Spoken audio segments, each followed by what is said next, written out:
So young people make a few sacrifices. Not everyone's prepared to do that, but I think every 7 to 10 years those prices doubling, certainly from the time I've been in it, that's pretty much what's happened. But today we're going to have a really in-depth chat with property versus shares, but not as a debate. And I've got Mark Potter here, the Associate Director of Baker Young Stockbrokers. Welcome, Mark. Welcome, Anthony. How are you? Pleased to be here today. Thanks. Now, we haven't got our gloves on today, so normally we're in the middle of a full-scale debate.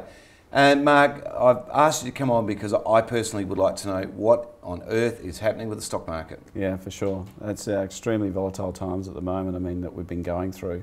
The market over the last few months has been, incredible volatility, mostly centred around concerns around the Eurozone and how they're going to deal with their sovereign debt issues. And that's had investors very nervous. I think for the last couple of days we seem to be bouncing back quite strongly. So do you expect it to bounce back and then fall away and continue zigzagging all the way through the year? Well, look, I think that broadly speaking, we've obviously been through that GFC period. We had a reasonable recovery, and we've sort of lost half of what we gained again from the bottom of the GFC. And it now looks like we're at a point in time where we're going through a bit of a bottoming out phase. Not saying we're at the bottom, but I think, personally my view would be that we probably have seen the bottom. There's some incredible valuations around at the present stage. So there's good opportunities for investors at the present time. So Mark, are you still getting mums and dads investors, or has it become more sophisticated because of the volatility? Look, I think as far as the volatility is concerned, we certainly, the sophisticated investors are the ones that are sort of more playing the market. A lot of your mum and dad investors are just a bit over it at the moment, a bit over the volatility, to be perfectly honest. And they're sitting on their hands and they're waiting to sort of, to, I suppose, regain a bit of confidence. The issue with that is you've got to make a move at some stage. And I would certainly be strongly suggesting to those people, if they've been, smart enough to sit back with some cash on the sidelines, think about looking at employing some of those funds at the moment.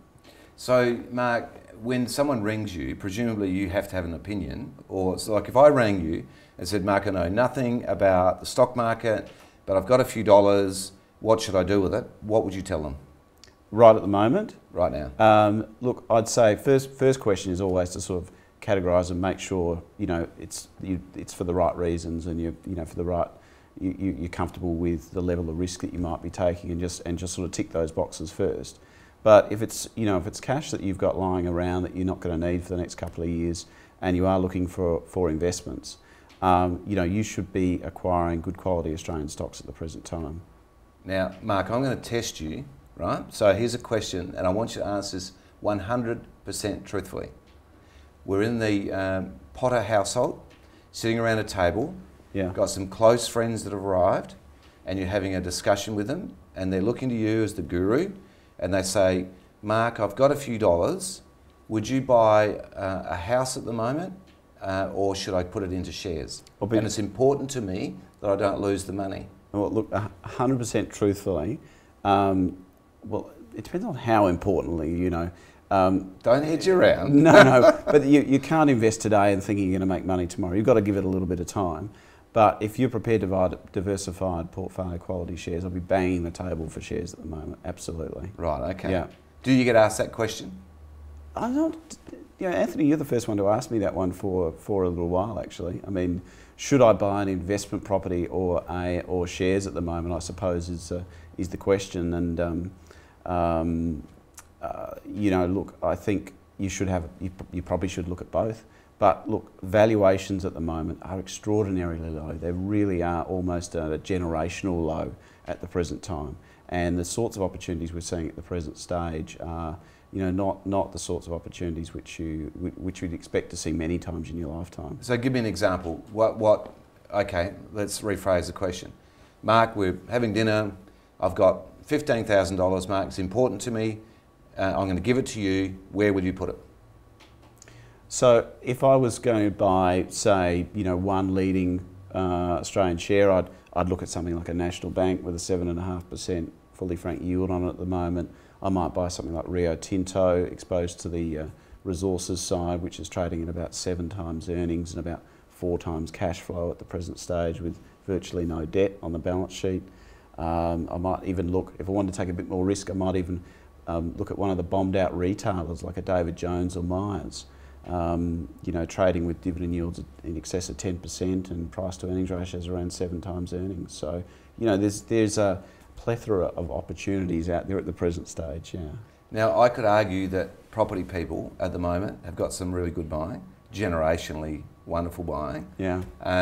So where does that fit into your discussion, or are you sort of quite blinkered? No, look, I own an investment property. I own an investment property, but I suppose all investors are always going to look back at, you know, where can I get the best return at the moment. Now, to be perfectly honest, I mean, we're putting together portfolios at the present time with grossed up yields, if it's income focus, of sort of, you know, 9% plus at the moment. Great. You know, it's pretty attractive sort of stuff, and in, you know, highest quality, top tier sort of investments. You know, with some reasonable growth potential, even if you're taking an income bias at the moment. So it's pretty hard to argue against at the moment. The big thing is the volatility scaring everybody, and obviously a house doesn't have a ticker on it, and so you're not seeing the share price change day to day. Yeah, that's right. Yeah. So with regard to a share portfolio, at what point would you recommend people going back into property, or is that something that doesn't really come up in your environment? Look, that's not necessarily, I mean, we deal with property trusts and we look at those sorts of property investments, which is sort of more your commercial and industrial and retail sort of property investments as a balanced part of the portfolio. Residential is normally, you know, most investors have got their own home and they might have an investment property. That sort of discussion's not necessarily one that comes up on a regular basis, so yeah. Mate, we'll come back to you in a minute. But in the meantime, get those questions going, because you must have questions about share market versus property. But while you're doing that, let's go to Gone and look at some really good sales.